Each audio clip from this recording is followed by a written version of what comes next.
Chemical and biological health hazards and control. Introduction to the module. Chemical and biological agents impose health hazards on a construction site. In this module, you will learn about different forms of biological and chemical agents and health hazards related to these agents. Topics to be covered. Introduction. Forms of chemical agent. Forms of biological agent. Classification of hazardous substances and their associated health risks. Health hazards of specific agents. Control of asbestos. Environmental considerations. Introduction. Occupational health is just as vital as occupational safety, yet managers pay less attention to it. Every year, twice as many people suffer from ill health caused or aggravated by the workplace as are injured on the job. Although these disorders seldom kill people, they can cause years of misery and anguish. Such illnesses include respiratory disease, hearing problems, asthmatic conditions and back pain. Furthermore, it is estimated that 30% of all cancers have an occupational linkage, a linkage that is known for definite in 8% of cancer cases. Work in the field of occupational health has been going on for at least 4 centuries and possibly longer. The main reason for the relatively low profile for occupational health over the years has been the difficulty in correlating the ill health consequences caused by the workplace. Many illnesses, such as asthma or back pain, can be caused by the workplace, but they can also be caused by other factors. Many advancements in occupational health have resulted from statistical and epidemiological investigations. One well-known such study linked the incidence of lung cancer to cigarette smoking. Forms of chemical agent. Chemicals can be transported by a variety of agents and in a variety of forms. They are normally defined in the following ways. Dust.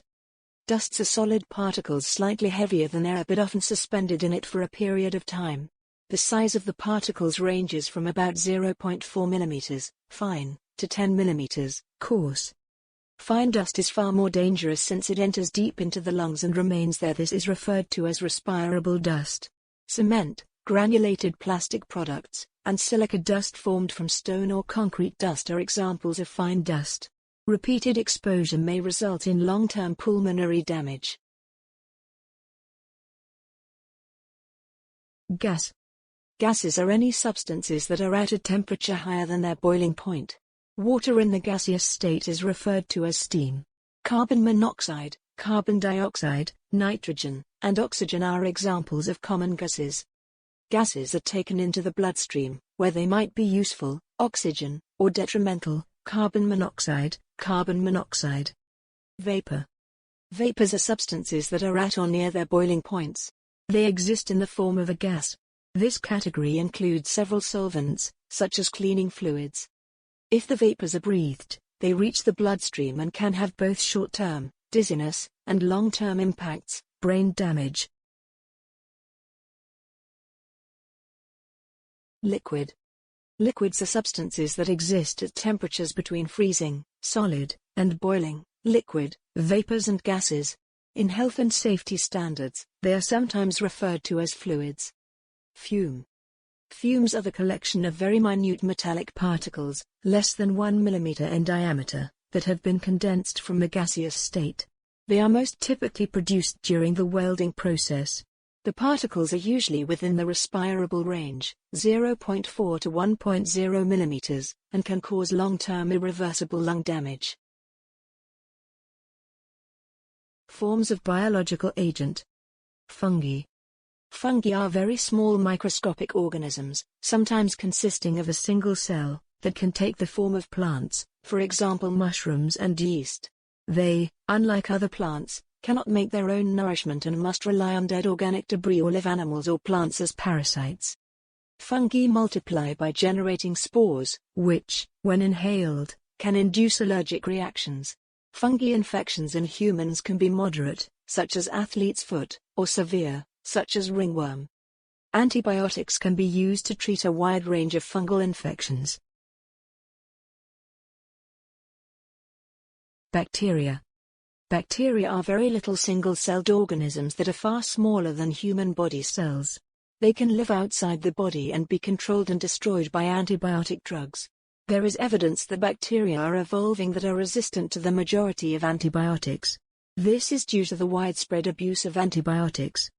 It is important to understand that not all bacteria are dangerous to humans. Bacteria aid in food digestion, and babies would not survive if they did not have bacteria to break down milk in their digestive systems. Virus. Viruses are microscopic non-cellular entities that can only multiply within the confines of a host cell. They are significantly smaller than bacteria and are resistant to drugs. They come in a variety of shapes and are constantly evolving new strains. They are usually only defeated by the body's defense and healing capabilities. Drugs can be used to treat the symptoms of a viral infection, but they cannot cure it.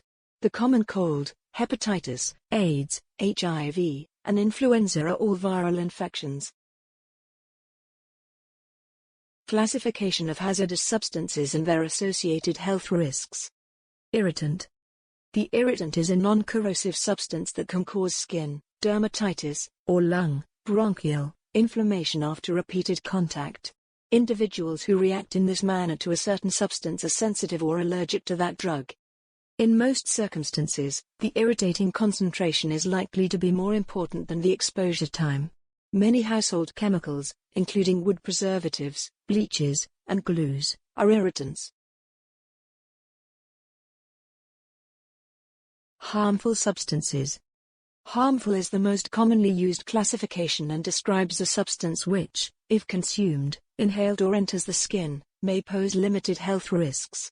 These risks can usually be reduced or removed by adhering to the instructions provided with the substance, for example by using personal protective equipment. Many household substances fall into this category, including bitumen-based paints and paintbrush restorers. Many chemical cleansers, such as trichloroethylene, are categorized as harmful. Toxic. Toxic substances are those that interfere with or prevent the function of one or more organs in the body, such as the kidneys, liver, and heart. As a result, the toxic substance is poisonous. Toxic substances include lead, mercury, insecticides, and the gas carbon monoxide. Carcinogenic substance. Carcinogenic substances are those that are recognized or suspected of encouraging aberrant cell growth that leads to cancer. Carcinogens include asbestos, hardwood dust, creosote, and various mineral oils. It is critical that the substance's health and safety regulations are rigorously observed. Health hazards of specific agents. Cancer. Cancer is a serious body cell disorder in which the cells develop into tumors. There are two types of tumor, benign and malignant. Benign tumors do not spread but remain localized within the body and grow slowly. Malignant tumors are called cancers and often grow rapidly, spreading to other organs using the bloodstream and lymphatic glands. Ammonia. Ammonia is a colorless gas with a distinctive odor which, even in small concentrations, causes the eyes to smart and run and a tightening of the chest. It is a corrosive substance which can burn the skin, burn and seriously damage the eye, cause soreness and ulceration of the throat, severe bronchitis and edema, excessive fluid, of the lungs. Good and respiratory protective equipment is essential when maintaining equipment containing ammonia. Carbon dioxide. Carbon dioxide is a colorless and odorless gas which is heavier than air. It represses the respiratory system, eventually causing death by asphyxiation. At low concentrations, it will cause headaches and sweating followed by a loss of consciousness. The greatest hazard occurs in confined spaces, particularly where the gas is produced as a byproduct. Hepatitis. Hepatitis is a disease of the liver and can cause high temperatures, nausea and jaundice. It can be caused by hazardous substances, some organic solvents, or by a virus. The virus can be transmitted from infected feces, hepatitis A, or by infected blood, hepatitis B and C. The normal precautions include good personal hygiene, particularly when handling food and in the use of blood products. Control of asbestos. According to a recent study published in the British Medical Journal, there are 1,800 mesothelioma deaths in the United Kingdom per year. Since this disease can take between 15 and 60 years to develop, the epidemic's peak is yet to be reached. In the construction industry, those at risk are asbestos removal workers and those, such as electricians, plumbers and carpenters, who are involved in renovation, maintenance or repair of buildings. The Control of Asbestos at Work Regulations 2002 requires those in control of premises to take reasonable steps to determine the location and condition of asbestos-containing materials. Presume materials contain asbestos unless there is solid proof that they do not. Evaluate the chance of someone getting exposed to fibers from these materials. Prepare a plan outlining how the hazards posed by the materials will be controlled. Take the necessary steps to put the plan into action. Review and monitor the plan periodically. Provide such information to anyone who is liable to work on these materials or otherwise disturb them. In addition, the regulations include the following main provisions. 1. A single tighter control limit for all types of asbestos. 2. Specific training requirements for those working with asbestos. 3. A clear hierarchy of controls to be used to reduce exposure. Control measures during the removal of asbestos include the provision of personal and respiratory protective equipment including overalls, good ventilation arrangements in and the segregation or sealing of the working area, suitable method statements and air monitoring procedures. A decontamination unit should be available as well. The sealed area must be inspected for leaks. Medical surveillance in the form of a regular medical examination should be given to any employee who has been exposed to asbestos at levels above the action level. The examination durations should not be more than 2 years. A health record of such monitoring should be retained for at least 40 years following the last input. Environmental considerations. There are 3 environmental issues which place statutory duties on employers and are directly related to the health and safety function. These are air pollution, water pollution, waste disposal. Air pollution. The most common airborne pollutants are carbon monoxide, benzene, sulfur dioxide, nitrogen dioxide and lead.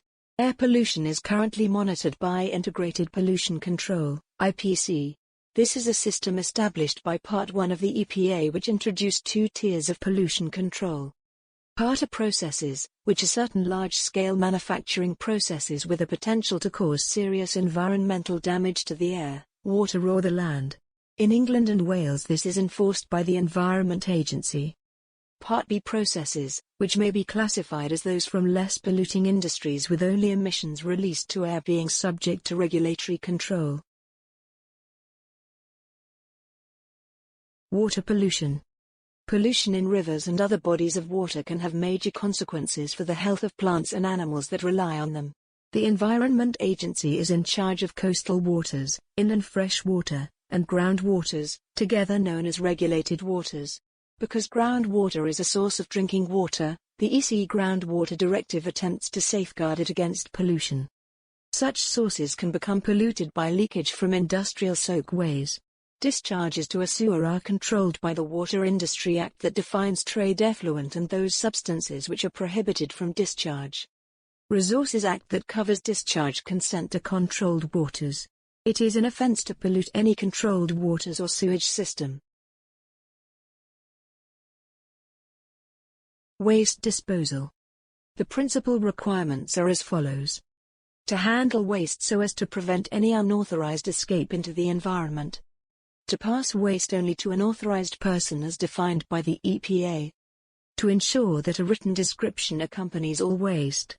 The Environmental Protection, Duty of Care, Regulations 1991 require holders or producers of waste to complete a transfer note giving full details of the type and quantity of waste for collection and disposal.